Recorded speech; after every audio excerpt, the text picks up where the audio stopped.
हमारे सहयोगी विपिन से हम दोबारा संपर्क करने की कोशिश करते हैं कि आखिर दिन कैसा रहा आज का विधानसभा के लिए और खासतौर से झारखंड के लिए। क्या सकारात्मक बातें इस दौरान हुई हैं, जो बहस की गई यहां पर या जो सवाल पूछे गए, क्या वो जनता के हितों से जुड़े थे या फिर विपक्ष के हंगामे की भेंट ही आज का सदन भी चढ़ा है। लेकिन जिस तरीके से वित्त मंत्री को हमने सुना था कुछ देर पहले, तो वित्त मंत्री ने बहुत सारे सवाल का जवाब दिया है सदन में और जानकारी भी दी कि किस तरीके से बजट को पेश किया गया है। बजट को सिर्फ उन्होंने पढ़ा नहीं बल्कि बजट के अंदर की जो चीजें और उसका जो इंपैक्ट पड़ेगा उसको लेकर उन्होंने गहरी स्टडी की है।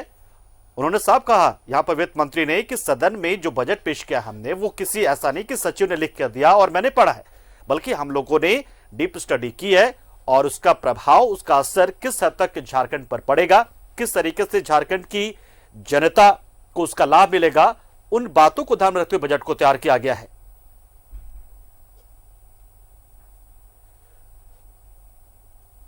तो इस तरीके से आज जो छठा दिन था वो भी गहमा-गहमी में, गर्मा-गर्मी में खत्म हुआ। हालांकि दोबारा सोमवार को 11 बजे सदन की कार्रवाई शुरू होगी, तब देखना है कि क्या एक बार फिर से, क्योंकि आज के दिन कम देखें तो सबसे खास बात रहा वित्त मंत्री रामेश्वर उरांव का सदन में जवाब देना। बहुत सारे ऐसे सवाल जो बजट से जुड़े थे उस पर अपनी बातें उन्होंने रखी।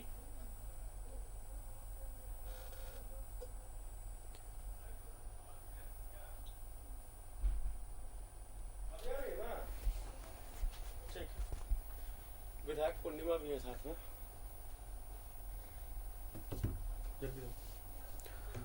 और अब एक बार फिर से सीधा रुख करते हैं विधानसभा परिसर का, जहां पर हमारे सहयोगी विपिन मौजूद हैं और विपिन से जानेंगे कि कैसा रहा बजट सत्र का छठा दिन, किस तरीके से आज सवालों का जवाब दिया गया। और रामेश्वर उरांव को भी हमने सुना था कुछ देर पहले। विपिन, कैसा रहा छठा दिन बजट सत्र का? अब तो स्थगित हो चुका है सोमवार तक के लिए, तो आज का दिन क्या खास था सदन में? जी देखिए, बजट पर आज दूसरे हाफ में चर्चा हुई। जिस तरह से लगातार 2 दिनों तक समय जो था निर्धारित किया गया था, जो आम बजट झारखंड का पेश हुआ था 3 तारीख को, उस पर आज सामान्य वाद विवाद के बाद सरकार का जवाब भी आया। राज्य के वित्त मंत्री ने तमाम पहलुओं पर सदन को अवगत कराया है, जो चीजें इस बजट में प्रावधान राज्य की सरकार ने किए या फिर विपक्ष की तरफ से जितने भी आरोप सरकार के ऊपर लगी, तमाम चीजों का जवाब सरकार ने आज अपने इस उत्तर में दिया है। तो कुल मिलाकर कहा जा सकता है कि पहली पाली में जो गतिरोध था वैसी स्थिति दूसरी हाफ में देखने को नहीं मिली। एक बेहतर वाद विवाद सदन के अंदर हुआ। कई वरिष्ठ विधायकों ने सरकार को कई सुझाव दिए इस मूल बजट को लेकर, तो वहीं पक्ष और विपक्ष के बीच में काफी नोकझोंक भी कई मर्तबा देखने को मिली। इस वक्त हमारे साथ पूर्णिमा नीरज सिंह, जो कि मुख्य सचेतक भी है, झरिया से विधायक है कांग्रेस की। पूर्णिमा जी, जिस तरह से आज खास करके अगर बात की जाए तो बजट में चर्चा के दौरान आपने जिस तरह से चीजों को रखा है सदन में, काफी एक चर्चा का यह विषय था। जिस तरह के तैयारियों के साथ आप बजट में आई थी, कई आरोपों का जवाब सीधे तौर पर आपने आज दिया है विपक्ष को। देखिए, जब भी चर्चा होती है तो चर्चा में हर कोई वहां पर सुझाव, सवाल और जवाब के लिए ही आता है। तो मेरा एक प्रयास था कि सरकार को तो प्रश्न किया जाएगा, जो विपक्ष का अपना काम है। तो मेरा ये प्रयास था कि अगर जब सरकार को प्रश्न किया जाए तो सरकार की तरफ से उत्तर ऐसा जाए कि सरकार जवाब देने लायक रहे। उसी प्रयास में मैंने बहुत सारा स्टडी किया, रीड किया और निश्चित तौर पर जो है आप सबने सुना। कई गंभीर आरोप सरकार पर लगाए गए इन 2 दिनों की चर्चा के दौरान, खास करके विपक्ष ने जिस तरह से इस बजट की आलोचना की है। आप लोगों ने तो अध्ययन किया है, क्या लगता है कि इस बजट के जरिए जो परिकल्पना आपकी सरकार ने की है वो साकार होगा इस वित्तीय वर्ष के बाद? देखिए, ऐसी नॉर्मल हम लोगों की जब बात होती है तो हम कहते हैं कि विकास का जो है क्या मायना होता है, आप विकास किस में ढूंढना चाहते हैं?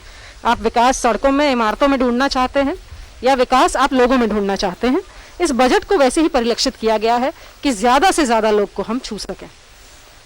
इसी प्रयास में इस बजट को रखा गया है। निश्चित तौर पर आलोचना होती है, हमेशा होती है, वो परिपाटी रही है, लेकिन जो सुझाव आए हैं उनको भी सरकार बहुत गंभीर है कि इन सुझावों को भी जो है हम बजट में ला सकें, ताकि जो आउटकम बजट जब होगा, एक आउटकम बजट रखा गया है, तो आउटकम बजट में ज्यादा से ज्यादा राशि जो है व्यय हो सके, वो हम दिखा सकें। विपक्ष ने जिस तरह से मैम अब तक सदन नहीं चलने दिया है, छठा दिन था, क्वेश्चन आवर लगातार जो है वो हंगामे की भेंट चढ़ जा रहा है, तो क्या आप लोगों की अपील होगी विपक्ष से, क्योंकि बचा हुआ जो अब 10 दिन का कार्य दिवस इस बजट सत्र का, उसमें सदन कैसे चले? कार्य मंत्रणा की समिति में इस पर काफ़ी चर्चा हो चुकी है। उनसे आग्रह रहा है कि जो परिपाटी है उसमें आप क्वेश्चन आवर को एक बार ब्लॉक कर सकते हैं, लेकिन वाद विवाद में अपनी बात को रख सकते हैं। हर बार वॉकआउट करने से या वहाँ पे एक पैरेलल बजट करने से और ये सब करने से आपको भी अपनी समस्या का समाधान नहीं मिलेगा। लोग यहाँ आए हैं, कभी मान जाते हैं लेकिन फिर वो वापस जो है वहीं चले जाते हैं जहाँ से वो शुरू करते हैं। लेकिन आज आपको कुछ बेहतर देखने को मिला होगा। इसमें लगातार अध्यक्ष महोदय उनसे बात करते हैं, समझाते हैं, लेकिन उसके बावजूद जब कुछ ऐसा होता है तो वो गतिरोध फिर से उनका शुरू हो जाता है। तो प्रयास हम लोग का है, आज देखिए पूरा बजट सेशन चला है, सरकार के उत्तर तक तो कम से कम रुके हैं, भले वो उसके बाद निकल गए हों, लेकिन प्रयास तो किया है हमने। आपसे एक आखिरी सवाल होगा। आपने अपने बजट चर्चा के दौरान एक बात कही कि सवालों के जवाब जो है वो पूरी तरीके से सही नहीं आ रहे, इसको लेकर आलोचना भी विपक्ष ने की, लेकिन आपने कहा कि हम गलत को गलत स्वीकार करना भी जानते हैं। हाँ, देखिए जब उत्तर, हम यहाँ बड़ी मेहनत से हम सब आए हैं और 81 सदस्य हैं, हम सब, पक्ष हो चाहे विपक्ष हो, और विभाग का काम है कि उत्तर हमें दे।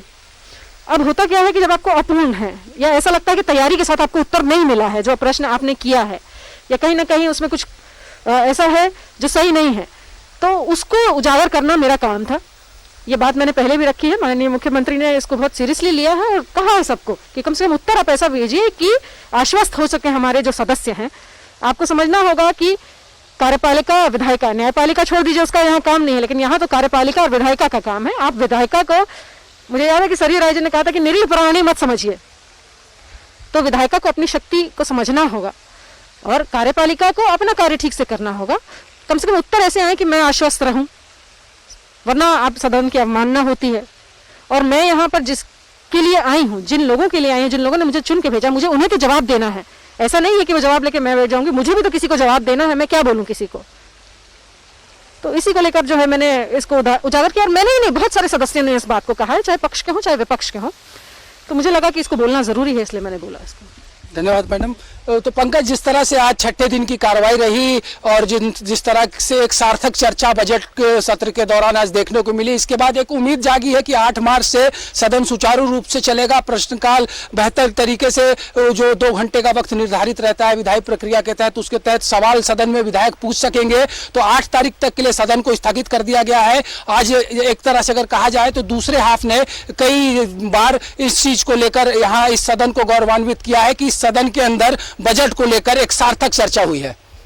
चलिए, बहुत बहुत शुक्रिया विपिन, आप हमारे साथ जुड़े और पूरी जानकारी आपने तफसील से दी कि बताया गया किस तरीके से जो दूसरी पाली में बीजेपी के विधायक थे या एनडीए के विधायक थे, वो लगभग अब एक संकेत देते नजर आए कि अब वो सदन की कार्रवाई में हिस्सा लेंगे। बहुत बहुत शुक्रिया हमारे साथ जुड़े आप।